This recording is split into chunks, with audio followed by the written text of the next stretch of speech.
Hello friends, welcome back to my channel. आज हम देखेंगे जो केंद्रीय विद्यालय संगठन है केवीएस जो स्कूल होते हैं उनमें आपको टीचर बनने के लिए क्या क्या क्वालिफ़िकेशन चाहिए होती है। और अभी हम उम्मीद कर रहे हैं कि 2025 में जल्द ही हमें वैकेंसीज देखने को मिलेंगी। नोटिस आएगा अभी केवीएस का, क्योंकि 2022 में नोटिस आया था और उससे पहले 2018 में नोटिस आया था। तो अभी हमें जल्द ही नोटिस देखने को मिलेगा, साथ में पीआरटी, पीजीटी, टीजीटी सब की वैकेंसीज देखने को मिलेंगी। और साथ में हम अब देख लेते हैं कि हमें क्या क्या क्वालिफ़िकेशन चाहिए टीचर बनने के लिए, केवीएस में टीचर लगने के लिए। बात करें अगर केवीएस की, तो केवीएस आपको हर जगह मिल जाएगा, आपके हर स्टेट में मिलेगा आपको इंडिया के। टोटल केवी जो है वो 1288 केवी हैं इंडिया में, और जो कि 3 आउटसाइड हैं उसको मिला के। और बहुत अच्छी वैकेंसी आएंगी अभी, और साथ में सैलरी भी आपको बहुत अच्छी मिलेगी इसमें।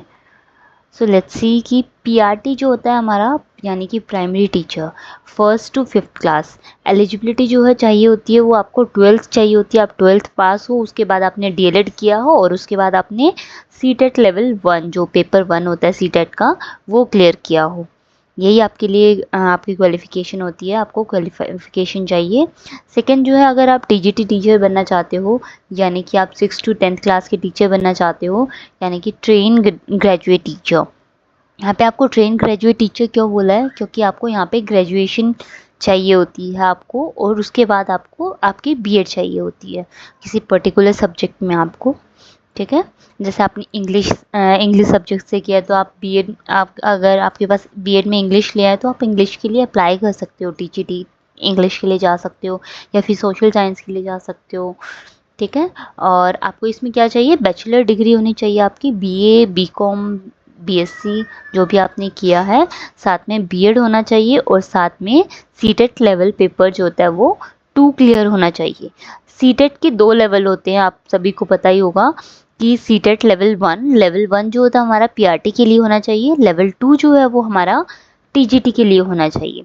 अगर हम बात करें पोस्ट ग्रेजुएट टीचर की, यानी कि अगर आप पोस्ट ग्रेजुएशन करके, आप मतलब बीएड करके और साथ में पोस्ट ग्रेजुएशन कर लेते हो, तो आप 11th और 12th को भी पढ़ा सकते हो।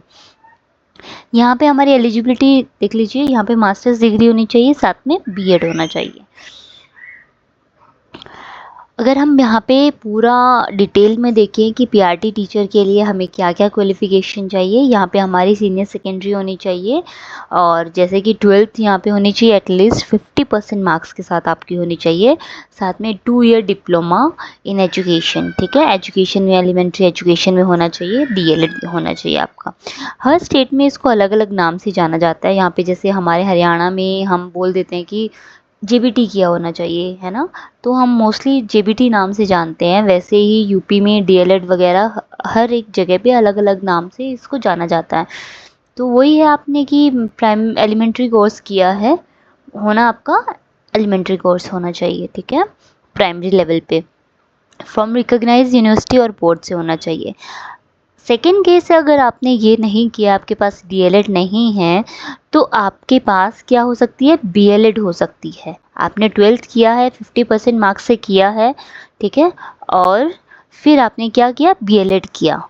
ठीक है, फिर आप तब भी अप्लाई कर सकते हो। बीएलएड जो होगा वो 4 ईयर का कोर्स होगा यहाँ पे। ठीक है, मतलब डिग्री होगी यहाँ पे, आप वो भी कर सकते हैं। साथ में सीटेट लेवल जो है वो कंपलसरी है, वो आपका क्लियर होना चाहिए, सीटेट लेवल 1 तो। ठीक है, अगर आप प्राइमरी के लिए अप्लाई कर रहे हैं वो साथ में इसके कंपलसरी है। अगर आपके ने जैसे डीएलएड भी नहीं किया है, आपने बीएलएड भी नहीं किया है, तो थर्ड केस क्या बनता है, आपने 12th की है, 50% मार्क्स से की है, 2 year diploma in special education होना चाहिए आपका। ठीक है, किसी भी मतलब गवर्नमेंट संस्था से, ठीक है, रिकॉग्नाइज यूनिवर्सिटी इंस्टीट्यूट से होना चाहिए आपका, और साथ में सीटेट वगैरह आपका क्लियर होना चाहिए पेपर लेवल 1। और यहाँ पे desirable knowledge of working on computer, आपको नॉलेज होनी चाहिए ठीक ठाक कि आप कंप्यूटर को चला सकें। ठीक है, बेसिक होना चाहिए आपका क्लियर। यहाँ पे अगर हम एज की बात करें, यहाँ पे एज लिमिट जो होगी हमारी 2025 के अकॉर्डिंग, पीआरटी की मैक्सिमम एज जो होगी 30 इयर्स है, टीजीटी की 35, यानी कि आप 6 टू 10th क्लास के टीचर बनना चाहते हैं तो आपकी 35 होगी। पीजीटी यानी कि आप पोस्ट ग्रेजुएट टीचर बनना चाहते हैं तो आपकी एज 40 होनी चाहिए, आई मीन 40 मैक्सिमम है, इससे ऊपर आपकी एज नहीं होनी चाहिए। अगर यहाँ पे महिलाओं की बात करें, हम वोमेन को जो है वो 5 इयर्स का रिलैक्सेशन मिलता है एज में। जैसे कि अगर कोई लेडी हैं, उनको केवीएस में अप्लाई करना है बट उनकी एज 32 भी हो गई है, तो फिर भी वो यहाँ पे पीआरटी के लिए अप्लाई कर सकती हैं। 30, यहाँ पे एज लिमिट 30 है ऊपर, लेकिन यहाँ पे महिलाओं को 5 ईयर्स का अलग से एज रिलैक्सेशन मिल रहा है, तो वो 32 के बाद भी, मतलब 32 में भी एज में भी वो अप्लाई कर सकती हैं। लेकिन वहीं एक मेल कैंडिडेट हैं तो वो यहाँ पे 32 की एज में अप्लाई नहीं कर सकते, उनके लिए मैक्सिमम एज जो है वो 30 इयर्स ही है।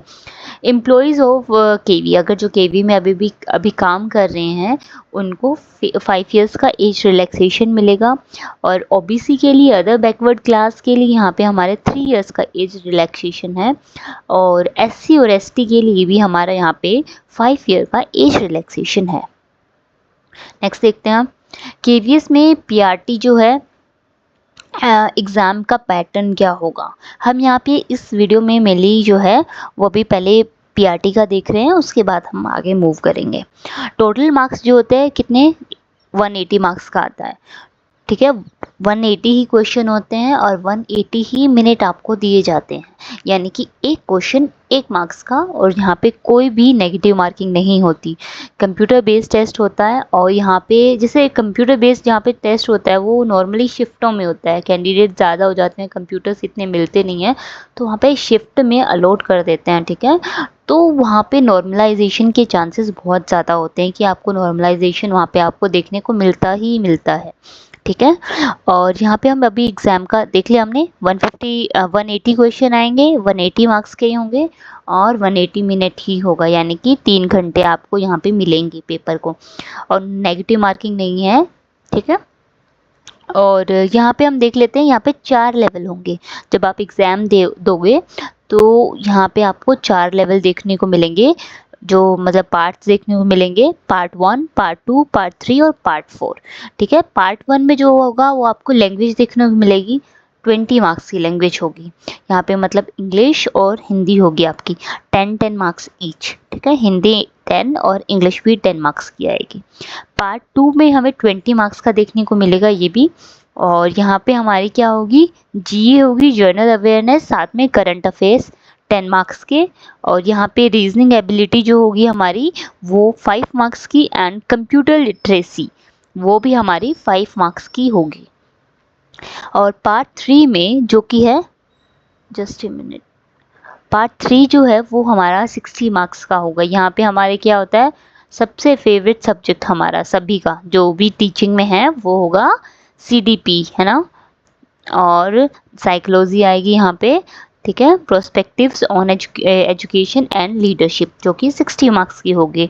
और पार्ट 4 में हमारा 80 मार्क्स का होगा सब्जेक्ट कंसर्न, यानी कि प्राइमरी में जो हम पीआरटी में वो करते हैं, कौन कौन से सब्जेक्ट पढ़ाते हैं, ईवीएस, मैथ्स, हिंदी और इंग्लिश, ठीक है। ये सब अपने सब्जेक्ट आएंगे। वैसे नॉर्मली 20 मार्क्स के हर एक सब्जेक्ट आएगा, यहाँ पे भी ईवीएस 20 मार्क्स, मैथ्स 20, हिंदी 20 और इंग्लिश 20, बट ये पूरे तरीके से डिफाइंड नहीं है कि आपको 20 मार्क्स का ही देखने को मिलेगा वहाँ पे, ठीक है।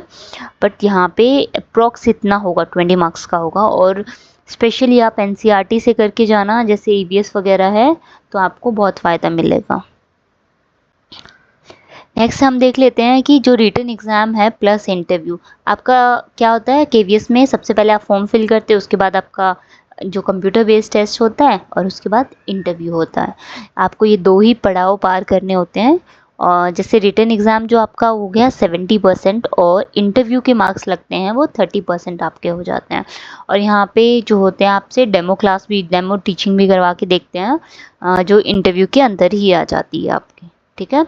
यानी कि 7:3 का रेशियो हो गया। यहाँ पे रिटन एग्ज़ाम 70% एंड जो होगा इंटरव्यू होगा वो 30% का हो जाएगा।